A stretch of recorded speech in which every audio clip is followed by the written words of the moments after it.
Hello, everyone. Thank you very much for joining me today. This is day 6 of 15 of overview of the Millionaire Real Estate Agent by Gary Keller. And today won't be too much of your time because I'm taking a section that is called the 4 models. There's 4 models or areas of importance that any successful real estate agent looks at, especially if you're building your business, building a team, or getting to a certain level where you need to look at all of these 4 models and looking at yourself as a business. Now, when you start off and there's very little income or basically not where you want to be yet, most agents, a lot of you are probably there right now, most agents' business model is very basic. It's this: looking for leads, looking for buyers, looking for sellers. When they get a commission check, they spend it,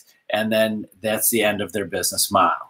It's just constantly looking for business in a shotgun type of an approach of where they're looking for business. You're not, most agents that are doing it this way are not keeping track of how many people they talk to. They might not even have a organized database, or they might have a database or a list of past clients and customers and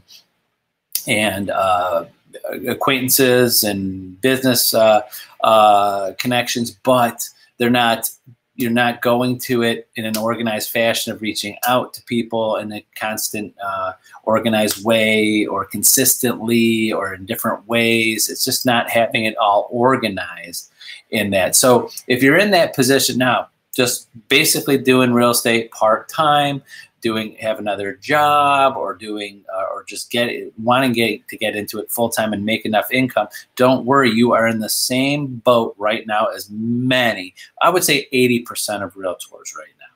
So don't worry, you can get to that level. So again, the 4 models or areas that we're going to talk about just in the next 2 days. So today I kind of grouped those 2 together. So there's 4 models. Is basically an economic model, a lead generation model, a budget model, and an organizational model. So those are that's if you're following in the book, if you have the book, or you're going to read the book soon, or you have already read it, those are the orders that Gary goes with in the book.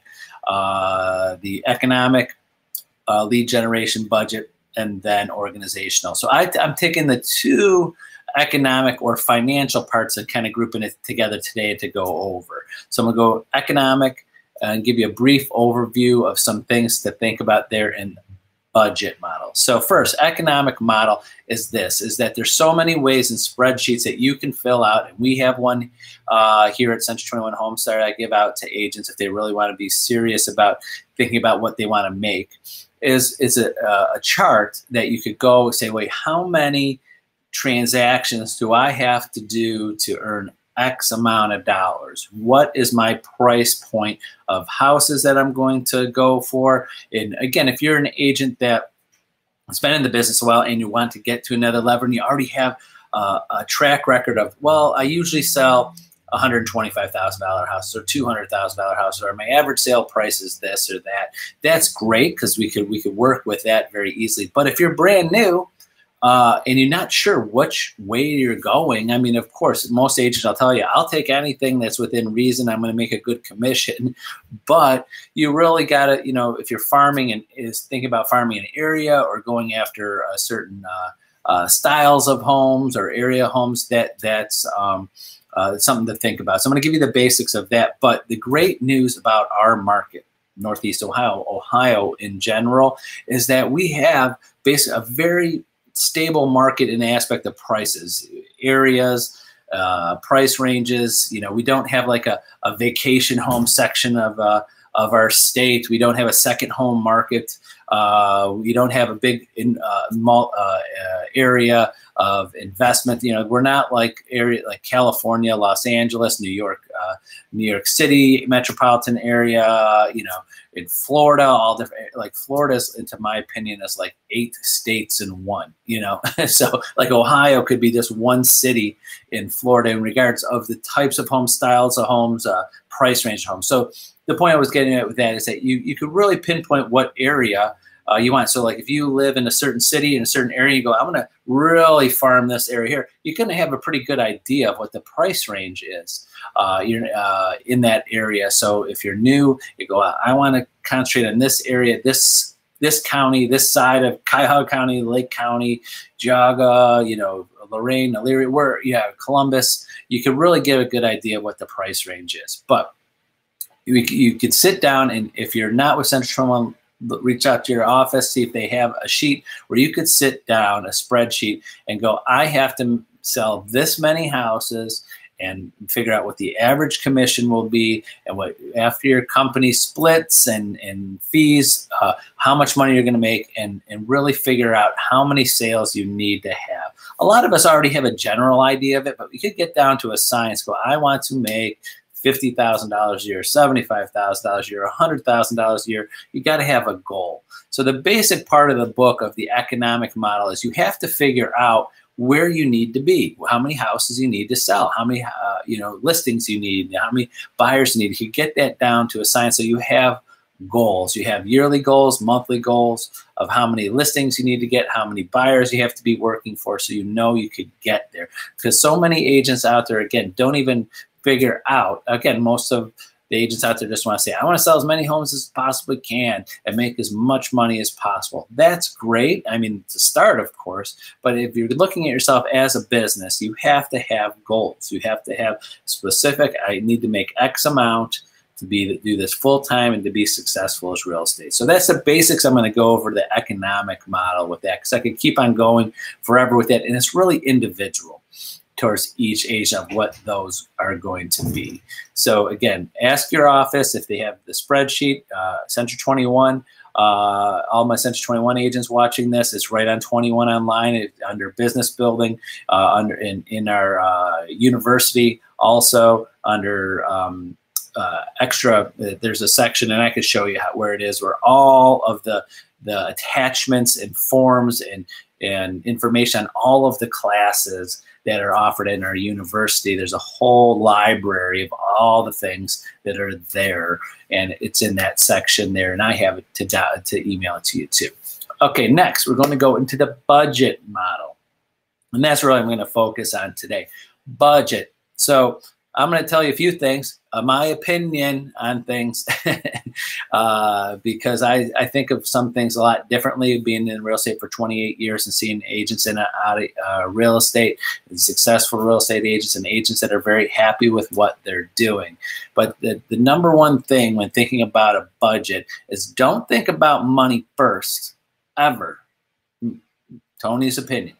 Don't think about money first. Number one, don't spend any money until you start thinking about how much time you're going to put into it. Because there's not enough money. This is what a lot of agents and even business people think, is that I could spend X amount of money to spend less time. You can't spend money to spend less time in your business. If you spend more money, you're going to spend more time. So some agents are trying to figure out, or even business people, there's a dollar amount that I can spend so much money that I'm going to be so successful that I have less time. So that's not how it works. I tell every agent is that you've got to put in the time first before you spend any money on your business. That means making phone calls, networking, going places, getting involved. It's free. It's your time. So please never spend money. There's not until you spend the time that in there. So if you're not working in real estate, if you want this to be your full-time job and you want to do this, be a successful real estate agent, don't spend any money until you are working 40 hours a week in real estate.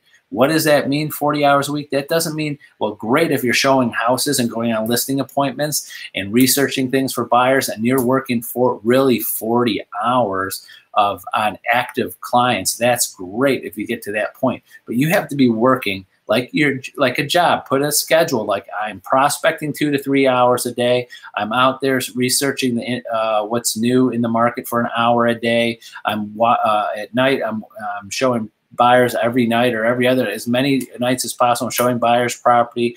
I'm updating sellers. Until you are working 40 hours a week plus in real estate, generating business, getting out there, don't spend any money on buying leads. Don't spend any money on joining groups or spend any money on your business until you're already working the business and doing it.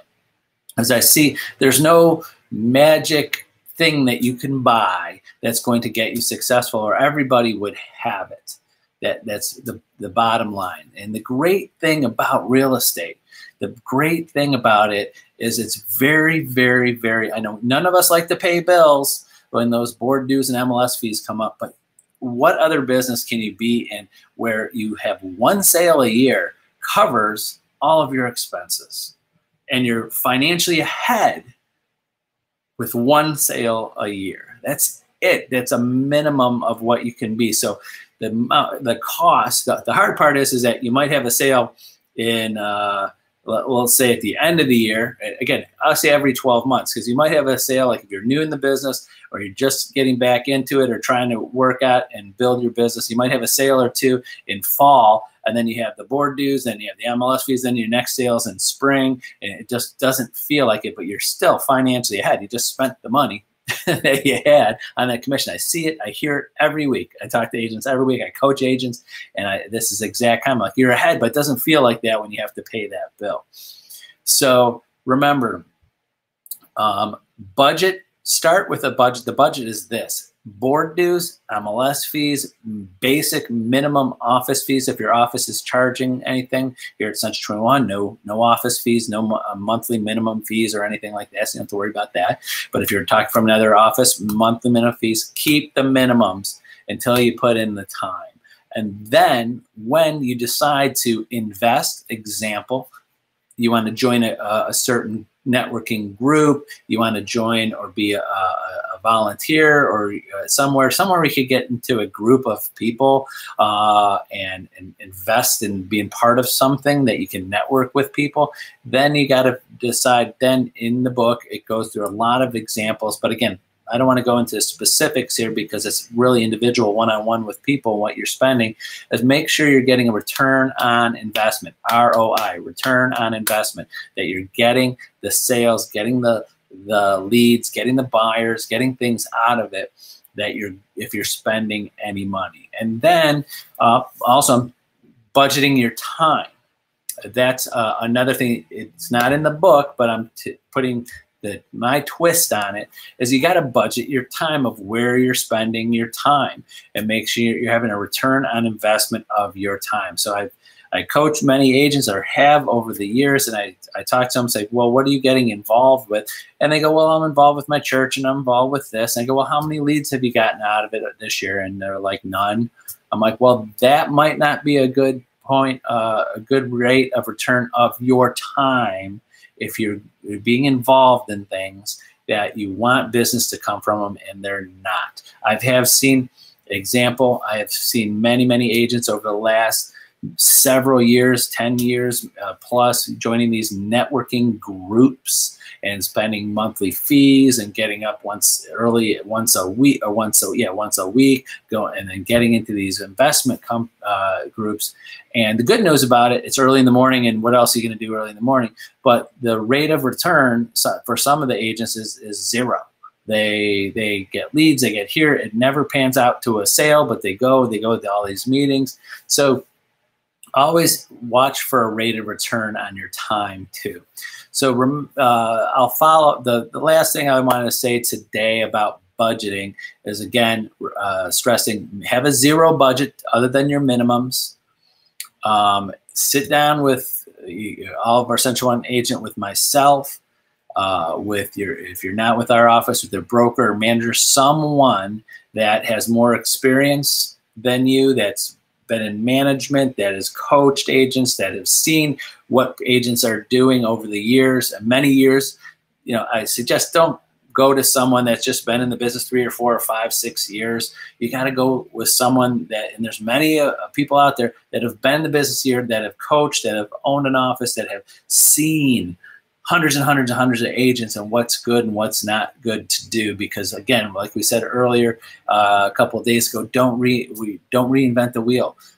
You're not going to you're not going to come up with some new idea that no one's ever thought before and be the greatest idea ever in real estate networking and finding business. It's all been done before. It's all out there, but it's the ideas are there.